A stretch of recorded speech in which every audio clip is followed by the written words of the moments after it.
A few months ago, I played against one of the best AIs in StarCraft, Eris. Back then, I won pretty comfortably, but since then the devs have been working hard on it, and by now it is considered to be easily the strongest bot. My friend told me at some point he went on a 144 winning streak on the AI ladder, and now we're back for a rematch. I'm gonna give it its biggest challenge yet. Not just me, but the Bongcloud. Let's do it. Alright, in the top right we have the one and only Mr. Bongcloud. Who could it be, guys? Who could it be? And in the bottom left we have the amazing bot. Casual 15 at the APM, it is Eris. Now, I actually wanted this video to be like a first person on me playing, but I had a lot of trouble with the recording and stuff. So I decided to just play the game, go over the replay. I figured it might even be more interesting actually, because we can see how the AI plays from the AI point of view. Now, obviously I'm doing a Bongcloud here. Did you guys know that bots actually have some kind of speed mining? Like, you see how all the drones are getting selected? Like, it gives it some kind of command that allows it to mine faster. So the Bongcloud should technically be even further behind, as this is basically like playing the cheater AI. Have you guys ever played against like the hardest AI you can play against? Like you have the hard and the very hard, and at some point it becomes like a cheater, and they straight up have more minerals. That's what it's kind of like playing as one of these bots. I imagine there's going to be a lot of drones build as well. Now, if you do enjoy this content, make sure to subscribe, and also let me know in the comments if you guys want more content about the best bots in StarCraft, and I could totally do that. All up to you guys, you let me know what you want, and that's it. Now, if you guys are not familiar with the Bongcloud, it's kind of my meme build, where, as you can see, I fly my CC to the third base and start the game from there. And it is a little bit of a handicap. Like I said, I did beat Eris pretty comfortably last time. Even though it did get better, I did want to start out with a little bit of a handicap to make it even more fair, get the best possible challenge. Now, the AI is drone scouting like crazy. You know, it's really interesting for me to see because, I'll be honest, I know nothing about programming, coding, like literally nothing. So I really wonder how you can get your bot to scout like around the terrain and stuff on each map. Like, that sounds like a pretty big challenge to me. Like, how the hell do you tell it to scout here, for example, or at this spot? It did scout pretty much everywhere for proxy raxes. Now, one thing, and also another reason why I'm doing the Bongcloud, by the way, is because I was super curious how the bot would react seeing like no expansion and stuff like that, because as far as I know, the bot does not map hack. At least I don't think it does. Like, I think it's actually supposed to scout and react, else it would not, you know, the bot competition would not make a lot of sense. So I assume this might be a very weird thing to scout. There's no base. This is a very human overlord pathing, by the way. I love to see that. Scouts the CC, then goes to the pillar. Very nice. I guess that must be coded for every map specifically, at least I would guess. I'm gonna expand over on this side. Let's see, SCV goes in. I was very surprised to see this gas. I was like, why the hell is there a gas there? This must be a really bad build. But now I look at it, what it actually did was it made a third hatch before a gas even. Maybe this is something they can afford just because of that speed mining I was talking about before. And then it gets the gas later into the natural. This kind of looks like a Terran making their gas in the natural, right? If you play a third CC. Let's say the Enter Reaper micro. I've actually played one game before this replay to test it out, and it bugged out a little bit against the Reaper, and I killed like 7 drones. And I was very happy to see that this time it actually just sent the Queen to attack, because I really didn't want to show you guys a game against the bot where I just get ahead because I kill 7 drones with my Reaper. There are a little bugs like this. You guys can also play against these bots yourself, by the way. You can even practice against Eris, because Eris is a very good macro Zerg bot. I would guess it is maybe like a high master or low GM level. So if you want to practice against it and don't want to play against other people, you can actually totally look it up. And I can actually post the link in the description how you can do that. That sounds like a good idea. And let's look at the APM. 4,000. What does the POV look like? Does it move anywhere? No, right? No, that's what I thought. Like, obviously the camera does not have to move. I remember when Alpha Star was a thing, they actually made it change to Alpha Star, so it actually has to move the camera to where it's reacting to kind of like limit the APM a little bit. Because a big challenge is a bot like this can micro perfectly and have absolutely absurd, you know, macro, micro, everything perfectly. And a really big challenge is getting a bot on the level of humans without, you know, that insane APM, without that limit. And this is something that I really like that the bot does, by the way. It gets Burrow early. And Burrow in this game, there's going to be so many cool moments where it utilizes Burrow. And I'm not going to spoil it yet, but it's honestly fantastic. And I feel like, honestly, like every human player should consider doing this. Like, I know it's a big investment and it might not fit in a build. But the gameplay you can do with Burrow is so cool. What I thought was really funny is that I do know that Eris always burrows a circling on the expansions. So with the Bongcloud, I thought maybe I could avoid that problem, because obviously my bases are weird. But at some point I tried to take a base, like I think maybe this one, and there was a Zergling on it too. So I guess there's literally a Zergling on every base at some point. Now, Fort Hat's already going down at 440. That is pretty incredible. Look at the worker count, by the way. Bongcloud against Eris.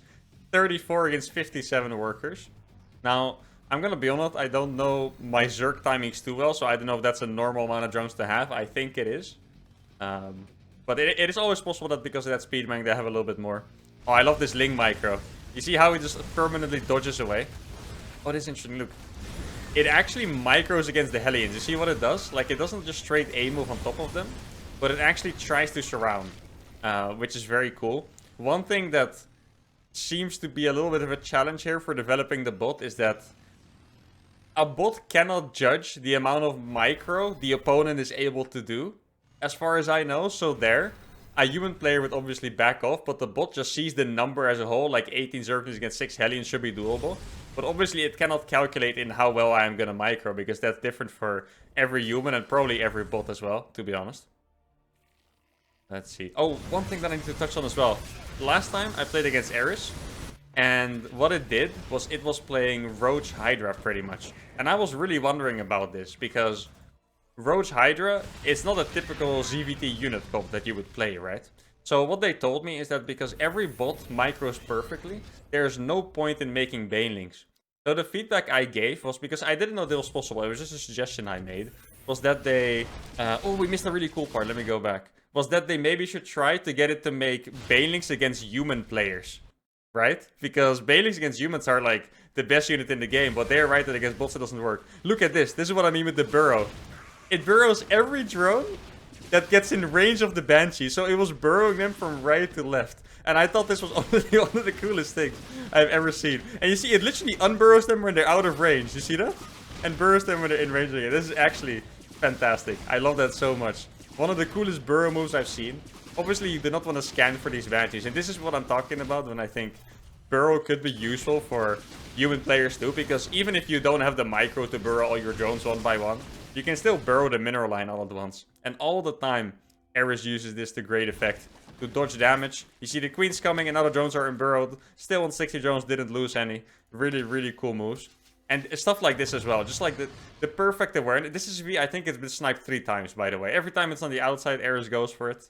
And it's just, yeah, horribly annoying. That's that computer multitasking, right? That was the APM now.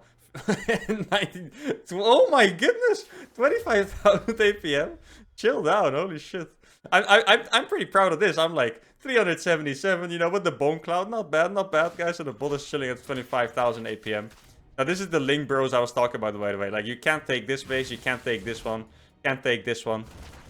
And actually, now I look at it, the Bongcloud does kind of counter this, because the bot is not programmed to do it on the main and natural, because those bases are already there. So with the Bongcloud, you can actually get 4 bases without having to scan those links, which is a really funny interaction. Now here I'm trying to take my bait, and this is when I was shocked. I was like, wait, are you serious? There's something under there still? That is incredible. And I didn't know if that was like reactive, but now I know it just burrows links on like, I would guess the first 5 bases outside, pretty much everywhere besides your 3rd. And it's getting +1 missile attack and +1 melee. Oh, this is another bug that I found that it did. It's just, I'm not sure if it's when you have cloak units or it just always does it, but it just spawns like a ton of overseers and keeps them here and doesn't use it. And that is honestly a big handicap for the Zerg, because if it was able to spend these resources on something useful, I would have a really hard time. But that does, you know, lower the amount of units that they can have, very simply put. This game I was playing very standard. I basically did 2 base Banshee, and now I'm gonna get into this position. And this kind of stuff, I thought it was going to be really hard for them to deal with, because, yeah, a human player would set up the attack. They have the flank here, they have the flank here. They send the queens first and they organize it together. But I really didn't know how an AI was going to handle this really tough position behind the rocks. And, you know, having to flank and not just come from one angle. Right now, it already sacrificed all the queens. I'm not sure what the rest of the units are doing. I think... Oh my god, all those commands. I think it's struggling between deciding to counterattack or coming back. And this is another thing I talked about. Like here, Eris could have obviously not predicted that I would micro it that well. Units-wise, number-wise, that seemed like a great fight. But just because it can't read my amount of micro, yeah, it made the wrong decision and went in, and now I'm gonna get a big lead. I think personally here, now I've definitely gotten myself into a winning position, even with all the... Look at the amount of creep shot, by the way. The creep is literally all the way up here. Like, literally past the middle of the map, which is insane. I think a big problem for Eris here is that it's making too much stuff. Like, once again, I keep saying as a human player, because obviously the AI does things that are better than humans, but humans also do things that are better than the AI. If Eris in this game would have made, like, pure Ling Bane and then go into Hydras, I think it could have legitimately beaten me, because it would have had so many units to deal my push. But instead of that, they went Ling Bane and then made, like, Roach, Ravager, Infestor, Hydra, which is a little bit weird. And it's basically just surviving on, like, mechanics at this point. Oh, we're getting like a 10k average. Very good. Now I'm gonna send a drop here. Very interesting here is that that it doesn't react to the drop until the units unload. That is also, like, I wouldn't expect any of these interactions, you know. Like, I really experienced them for the first time here, especially casting it from the replay. And you would expect it to see the medevac as a threat, but instead of that, it just sees it as a threat as soon as the units unload. And now it's apparently deciding that it doesn't have enough units to deal with this. Once again, burrowing all the drones to save those. How many workers have I killed in this game? 15 workers only! Like, if you guys didn't realize the effect of the burrow until now, with everything that's happened, the Banshees, the Hellions, the drops, I've only killed 15 workers in this game, just because of that burrow, which is incredible. Like, obviously, earlier with the Banshees on 2 bases, you do not want to scan to kill that, right? And what I'm doing here is, at this point, I'm in a great position. I would say it is still potentially winnable here. Maybe if this base was here, it would be a bit easier. Like, this base just in a poor position. But maybe with some infestors, it would be winnable. But I definitely have the lead. But what I wanted to see is how it would react to crazy unit compositions. So here, there were 2 reasons I'm doing this. First of all, I wanted to see how it reacted. But also, this is the first time I think I've ever had this gas on this map. I feel like Terran usually doesn't get to take this. So I wanted to spend my gas and go for a bunch of BCs. And I was really curious what unit composition it would make if I played Bio and then Battle Cruisers. Like, I don't even know what a human would make. Like, I imagine Infestors and... Yeah, I don't really know. Infestor, Ling, Baneling maybe? Corruptors, probably. But for the bot, I imagine it might be something more like Hydras. Because I feel like, if you program a bot, it's more likely that you say... Because once again, I don't know how code works. I'm really just guessing at this point. I've seen a little bit of the code, but I'm mostly just guessing. I would imagine it says something like, if I suspect that it's mech, I will play this. Or if I suspect that it's bio, I will play this. And then somewhere mech and bio are defined as, I don't know, marine tank or Hellion tank or something like this. But if you play just a random set of units, it must be very difficult for the bot to comprehend what's going on. Drop seemed like a really big weakness though, just because of that one factor. That is just, it doesn't see it as a threat until it unloads. You see, then it sends all the units there. So there's definitely some things you can abuse if you play against the bot, guys. You can drop. I think maybe you could also attack early on with Reapers. I am genuinely curious though, if one of you decides to practice against it, I wonder what kind of results you would see. Because, yeah, legitimately, if there was a bot on my level, like, let's say there's a 6.8k MMR Zerg bot, I would love to practice against it. And just get, like, my builds as sharp as possible.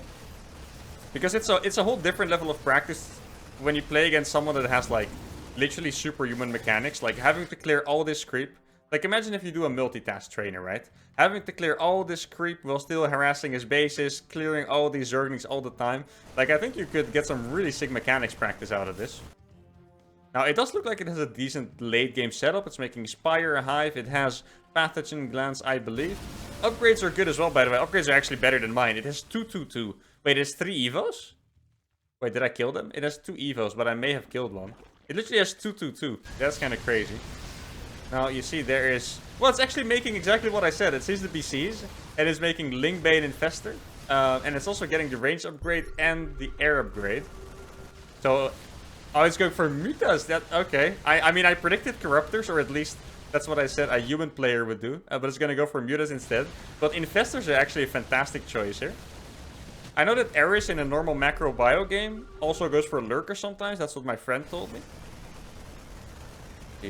20,000 APM. I really wonder when it spends the most APM. It has to be when it clicks units. Because the way it clicks units, you see, it just has... All these units have like... just a million clicks, basically. And now it's gonna go in here. This is actually hilarious to me that Bile is not really considered an anti-air attack, but it is a really good anti-air attack. You fungal and you bio, and it actually used that combination to attack the battle cruisers. The thing it was missing there is like the rapid fire that Brozerks use. They fungal and then they put 10 bios down at once, and Eris was just biling one by one, so you see the battle cruisers are yellow health. They didn't actually get to hit that many BCs, but I do think it's amazing that it actually used that as its primary anti-air counter. It's getting so many upgrades at once. Also likes to expand a lot. Trust me guys, if you play against this, now I had some really good pushes at the start, but if you do not kill the expansions fast, it's gonna have 7 bases when you have 4. Like, it expands so fast. Like, it already took 7 bases thinking about it, because it had this one, but it also has this one on the right side over here, which is 6, and then this is the 7th. Now at this point, of course, Eris has been killed. That's one thing the bots don't really have. They don't really GG. I think some of them GG if they're really in trouble, but this one doesn't. So I think, you know, we've seen enough of this game, unless you guys want to see me hunt the buildings for 2 more minutes. Anyway, I hope you guys found this very interesting. I really liked seeing it from the replay POV. Look at that Muta micro, by the way. Just like very slowly darting on the outside of the BC range. Obviously, they would be able to get Yamato, but yeah, look at the clicks. This is 10,000 APM, guys. Look at the overseer and Muta pathing. That's actually hilarious. Alright. Anyway, that's going to be it for today's video. Hope you guys had a fantastic time. Make sure to like the video and subscribe. And let me know if you want more in the comments. And I'll see you guys next time. Adios.